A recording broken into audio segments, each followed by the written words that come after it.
नमस्कार। NIOS के studio में आपका स्वागत है। मैं डॉक्टर गीतिका मेहरोत्रा देहरादून से हूँ और अध्यापक शिक्षा के क्षेत्र में लगभग 21 वर्ष से जुड़ी हुई हूँ। वृद्धि एवं विकास की अवस्थाएं, इस विषय पर आज हम उत्तर बाल्यावस्था के बारे में जानकारी देंगे। ये आप सभी लोग जानते हैं कि उत्तर बाल्यावस्था में 6 से 12 वर्ष के बच्चे आते हैं। उत्तर बाल्यकाल जीवन की एक महत्वपूर्ण अवस्था है।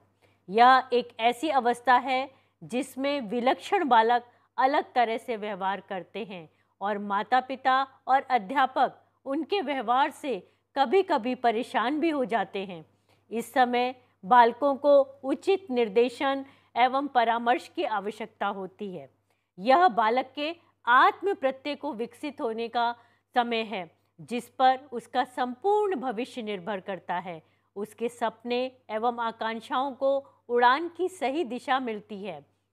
जी स्टैनले हॉल ने अपनी किताब एडोलेसेंट में बालकों के लिए कहा है, हालांकि यह आयु मानव जीवन का अद्भुत काल है।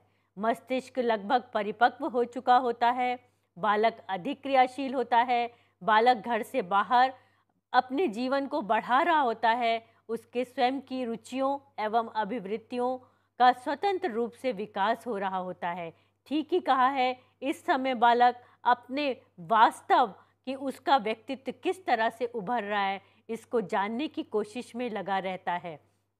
उत्तर बाल्यावस्था में शारीरिक विकास, शरीर के विकास में अनेक परिवर्तन उत्तर बाल्यावस्था में होते हैं। हालांकि यह शैशवा अवस्था से कम गति से होते हैं। लड़कियों में लड़कों से यह विकास 2 वर्ष आगे दिखाई देता है। उत्तर बाल्यावस्था में अनेक परिवर्तन स्पष्ट दिखाई देते हैं, जैसे बढ़ती शक्ति, बालक के शरीर की शक्ति बढ़ रही होती है और आवश्यकता होती है कि उसकी इस बढ़ती शक्ति का सही दिशा में उपयोग किया जाए। दूसरा, थकान के प्रति प्रतिरोधिता, जल्दी से उसे थकान नहीं होती, उसमें ऊर्जा का स्तर बढ़ा हुआ होता है।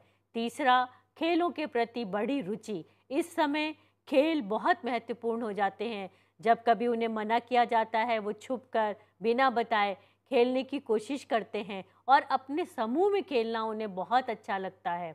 सबसे महत्वपूर्ण, अपने स्वाभिमान एवं अपने स्व का विकास करने की तीव्र इच्छा के कारण उनके अंदर बढ़ती चालक क्षमता और इसमें अपना स्व, अपने आत्म प्रत्यय को जानने की तीव्र इच्छा उनके अंदर बढ़ती चली जाती है और इसके लिए वे विभिन्न प्रकार की क्रियाओं को दर्शाते हैं या उसमें भाग लेते हैं।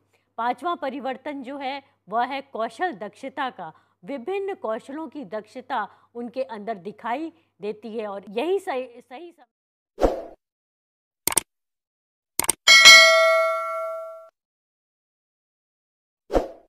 होता है जब हम उसके कौशल का उचित मार्गदर्शन कर सकते हैं। उत्तर बाल्यावस्था में मानसिक विकास, उत्तर बाल्यावस्था में मानसिक विकास का अद्भुत क्रम बालकों में दिखाई देता है। बालक स्वयं एवं बाह्य संसार में स्पष्ट अंतर करने लगता है। वह अपने वातावरण में वास्तविकता ढूंढता है और इस समय आवश्यक होता है कि उसे संसार की और उसके आसपास के वातावरण का वास्तविक रूप से परिचय कराया जाए। प्राकृतिक नियमों का प्रत्यय पूर्णतः विकसित होने लगता है।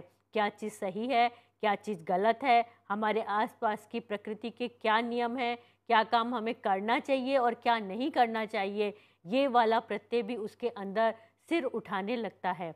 इस समय वह शीघ्रता से सूचनाओं को ग्रहण करता है तथा विचारों का संग्रह भी करता है। उसके दिमाग में अनेक लोगों के क्रियाकलापों को देखकर ढेर सारे विचार आते हैं और इसी कारण इस समय हमारे यहाँ विद्या आरंभ एवं उपनयन संस्कार किया जाता था। तार्किक चिंतन की क्षमता उसके अंदर बढ़ने लगती है।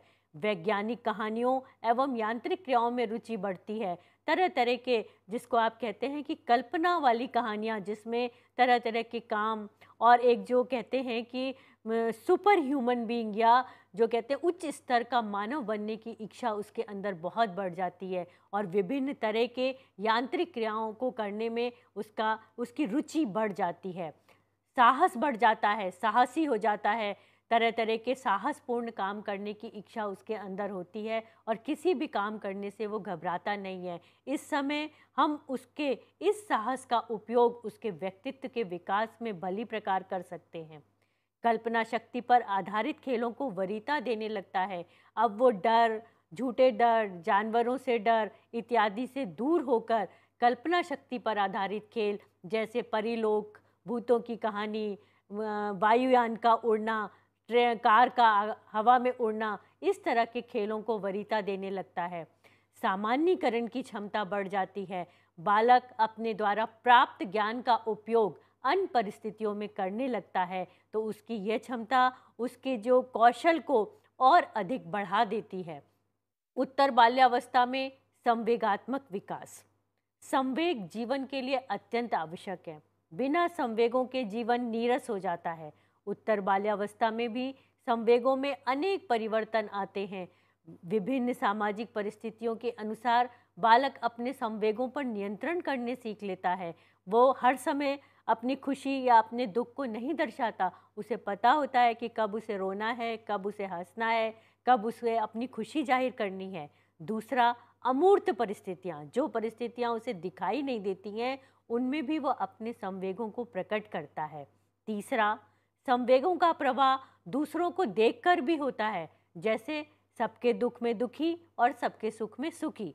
तो ये उसकी एक बहुत बड़ी विशेषता होती है। और इस समय बड़े लोग, घर के माता पिता, अध्यापक, भाई बहन अपने साथ उसके संवेगों को जोड़कर उसके व्यक्तित्व के विकास में मदद कर सकते हैं।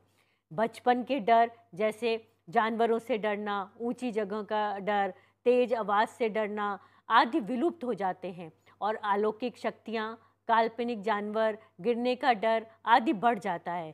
पहले भी हमने बताया कि शारीरिक विकास और मानसिक विकास के साथ साथ उसकी कल्पना शक्ति भी बढ़ने लगती है। धमकाने, चिढ़ाने, अन्य बालकों से तुलना करने, उनके क्रियाकलापों का गलत अर्थ निकालने, साथियों या बड़ों के द्वारा अवहेलना करने पर वे क्रोधित हो जाते हैं। उन्हें बर्दाश्त नहीं होती कि उनके साथ खेलने वाले बच्चों या उनके समूह की हम आलोचना करें। अभिभावकों का पक्षपातपूर्ण रवैया ईर्ष्या की भावना उत्पन्न करता है और इसका सबसे अच्छा उदाहरण महाभारत काल में दुर्योधन से मिलता है। दुर्योधन को हमेशा लगता था कि पांडव उससे बेहतर हैं, सब लोग उन्हें अच्छा मानते हैं। उसकी तुलना हमेशा पांडव भाइयों से की जाती है और इस कारण उसके अंदर ईर्ष्या की भावना अत्यंत प्रबल होती गई और जिसका परिणाम हम सभी जानते हैं, महाभारत का युद्ध था जिसने भारी विनाश किया था। उत्तर बाल्यावस्था में खुशी, आनंद, प्रेम, जिज्ञासा, दुख और लगाव आदि संवेगों का विकास भी बहुत तेजी के साथ होता है। इस काल में बालक अपने जैसे ही बालकों का समूह बनाता है। साथियों का यह समूह उसके लिए अत्यंत महत्वपूर्ण होता है और सामाजिकरण का कारण बनता है। ये तो हम सभी लोग जानते हैं कि कोई भी व्यक्ति अकेला नहीं रह सकता। अकेला मनुष्य एक कोरी कल्पना है और उसके लिए सामाजिकरण अत्यंत आवश्यक है। और इस काल में जैसे जैसे बालक बड़ा होता है, उसे अपने उम्र के आसपास के बालकों के साथ खेलना बहुत अच्छा लगता है। वह घर से निकलकर स्कूल में पहुंचता है तो इसलिए उसका सामाजिक दायरा भी बड़ा हो जाता है। स्कूल और घर के नियम उसे अच्छे नहीं लगते, अपने दोस्तों के साथ अच्छा लगता है। बाल अपराध की भावना भी इस समय ही ज़्यादा होती है।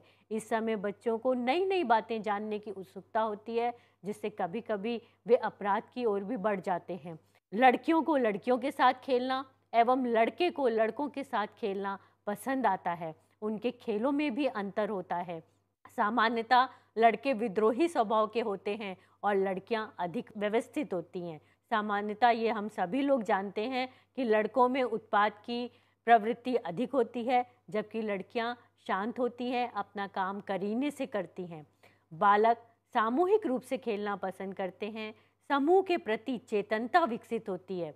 वह आत्म केंद्रित एवं जल्दी क्रोध करने वाला, साथ ही अधिक सहयोगात्मक भी होता है। इस समय उसके संवेग इस तरीके से विकसित हो रहे होते हैं कि उसे छोटी छोटी बातों पर क्रोध आ जाता है, लेकिन जल्दी ही वो इन बातों को भूल भी जाता है और फिर सामान्य व्यवहार करने लगता है। तो इस समय हम उससे विभिन्न कार्यों में सहयोग ले सकते हैं। उसकी ऊर्जा का विभिन्न प्रक्रियाओं में प्रयोग कर सकते हैं।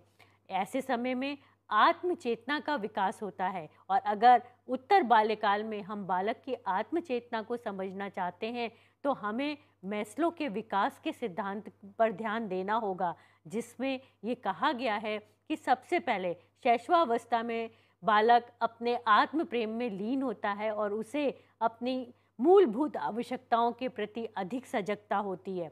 लेकिन जैसे जैसे वो उत्तर बाल्यकाल की तरफ बढ़ता है तो वो अपने मूलभूत आवश्यकताओं, सुरक्षा की आवश्यकताओं से बढ़कर अब वो प्रेम और सहयोग की बातों की तरफ बढ़ने लगता है। उसके अंदर ये भावना बहुत प्रबल हो जाती है कि सब लोग उसका सम्मान करें, और यह आवश्यक भी है कि अभिभावक और माता पिता के रूप में हम बच्चे की गलतियों पर कभी भी उसे सबके सामने उसके समूह में ना डांटें, जिससे उसके आत्म सम्मान को ठेस लगती है और वो फिर अंतर्मुखी होने की तरफ भी बढ़ सकता है। इसलिए ये ध्यान रखना अत्यंत आवश्यक हो जाता है कि उससे बात करते समय आत्म सम्मान का हम हमेशा ध्यान रखें।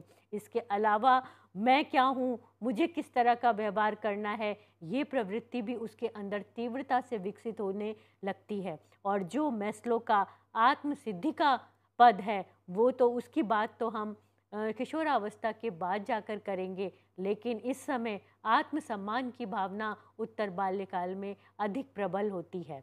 उत्तर बाल्यावस्था और भारतीय मनोविज्ञान सदा से ही कर्म प्रधान रहा है, और अगर हम उस पर जरा सा भी ध्यान दें, हमारे संस्कार इस तरीके से गढ़े गए थे कि उससे बालक का विकास स्वतः ही होता चला जाता है, चाहे वो किस उम्र से ही गुजर रहा हो। शैशवावस्था में जहाँ हम जात कर्म संस्कार की बात करते हैं, नामकरण संस्कार की बात करते हैं, वहीं उत्तर बाल्यावस्था में हम मुंडन अथवा चूड़ा कर्म संस्कार की बात करते हैं। मुंडन एवं चूड़ा कर्म संस्कार, इसमें बाल उतारने और मानसिक विकास को गुण, कर्म, स्वभाव के विकासात्मक कार्य से जोड़ा गया है। इसका ध्येय स्वच्छता, पवित्रता, सौंदर्यवर्धन एवं शारीरिक एवं मानसिक पुष्टि भी माना गया है। इसके साथ ही मानसिक विकास में ज्ञानात्मक विकास पर अधिक बल दिया गया है, और हमारे यहाँ शिखा रखना चेतना का प्रतीक माना गया है। ये मानसिक समृद्धि का द्योतक हमेशा से रहा है।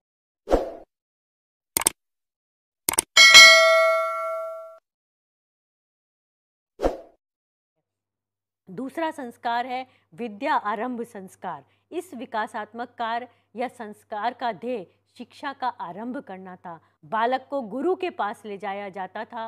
व्यक्तित्व के परिष्कार हेतु शिक्षा का उद्देश्य बालक के सर्वांगीण विकास से संबंधित है, जिसमें बालक का शारीरिक, मानसिक, प्राणिक, बौद्धिक एवं आध्यात्मिक विकास सुनिश्चित करने का प्रयास किया जाता है। इसका ध्येय वाक्य है सा विद्या या विमुक्तये, अर्थात विद्या वही है जो हमें मुक्ति की तरफ ले जाती है, अर्थात विद्या वह है जो हमें सही और गलत का बोध कराती है। और बाल्यकाल में यह बात अत्यंत आवश्यक हो जाती है कि हमें ऐसी शिक्षा मिले कि जो हमें ये बताए कि क्या व्यवहार सही है और क्या व्यवहार गलत है। उपनयन संस्कार यह बाल विकास के कार्य में अत्यंत महत्वपूर्ण कार्य है।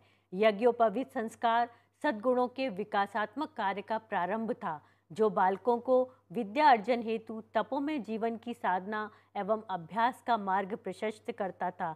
हमारे यहाँ यज्ञोपवीत के 9 धागे 9 सद्गुणों का प्रतीक हैं, जिसमें पहला सद्गुण ही यही था कि अन्य 8 सद्गुणों का यथाशक्ति पालन करना, और उन सद्गुणों का पालन करते हुए एक समग्र व्यक्तित्व की तरफ बालक बढ़ने लगता है। भारतीय जीवन दर्शन एवं मनोविज्ञान में बालक को ऐसे आचरण का अनुसरण कराया जाता है जिससे बालक के शरीर में प्रकृति वातानुकूलन यंत्र सुदृढ़ हो। आज के एसी की बात हम नहीं करते, प्राकृतिक रूप से वातानुकूलन उसके शरीर में ही सुदृढ़ हो। उनसे ब्रह्मचर्य व्रत का पालन कराया जाता था ताकि वे बालक जाड़ा, गर्मी, बरसात को आनंद के साथ सहन करने वाला बने। उत्तर बाल्यकाल में यदि हम बालक के विकास का सर्वोत्तम उदाहरण देखना चाहते हैं तो वह गुरु चाणक्य और चंद्रगुप्त मौर्य का है। गुरु चाणक्य ने बालक चंद्रगुप्त की अंतर्निहित शक्तियों का विकास कर उसके व्यक्तित्व को उत्कृष्टता के शिखर तक पहुंचाया था। यही बालक आगे चल मौर्य वंश का सबसे प्रभावी शासक बना।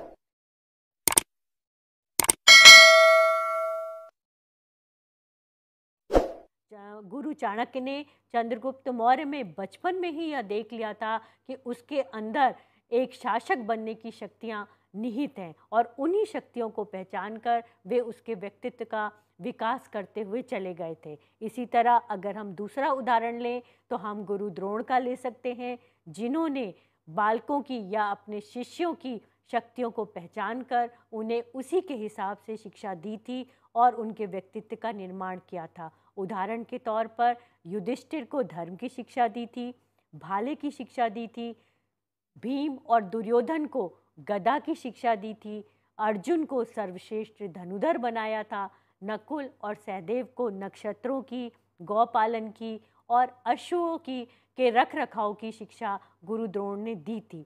इस तरह व्यक्तिगत विभिन्नताओं को ध्यान में रखते हुए अगर शिक्षक बालक की शिक्षा पर ध्यान दें तो उन्हें बालक के समग्र विकास के प्रति या समग्र व्यक्तित्व का निर्माण करने से कोई नहीं रोक सकता। चंद्रगुप्त मौर्य एवं कौरव पांडवों के उदाहरणों से स्पष्ट है कि उत्तर बाल्यकाल जीवन का एक महत्वपूर्ण कार्य है। इस समय शिक्षक एवं माता पिता बालक की शारीरिक ऊर्जा, आत्म प्रत्यय की पहचान की तीव्र इच्छा, आत्म अभिमान, सामाजिक व्यवहार इत्यादि का प्रयोग करके उसके व्यक्तित्व के निर्माण में महत्वपूर्ण भूमिका निभा सकते हैं और इसी व्यक्तित्व पर बालक का संपूर्ण भविष्य निर्भर करता है। और यह कहना उचित ही होगा कि माता पिता और शिक्षक के दिशा निर्देशन में यदि बालक उन्नति करे तो वह आगे ही बढ़ता चला जाता है और फिर उसे जीवन की चुनौतियों का सामना करने से कोई नहीं रोक सकता। अंत में मैं यही कहूँगी कि विकास के क्रम को जानते हुए बालक की व्यक्तिगत विभिन्नताओं को ध्यान में रखते हुए अगर हम शिक्षा की व्यवस्था करें तो उसके संपूर्ण विकास की ओर उसे अग्रसर कर सकते हैं। आशा करती हूँ कि आपको इस उत्तर बाल्यावस्था के बारे में दी गई जानकारी पसंद आएगी और अगली बार हम फिर से मिलेंगे। तब तक के लिए नमस्कार।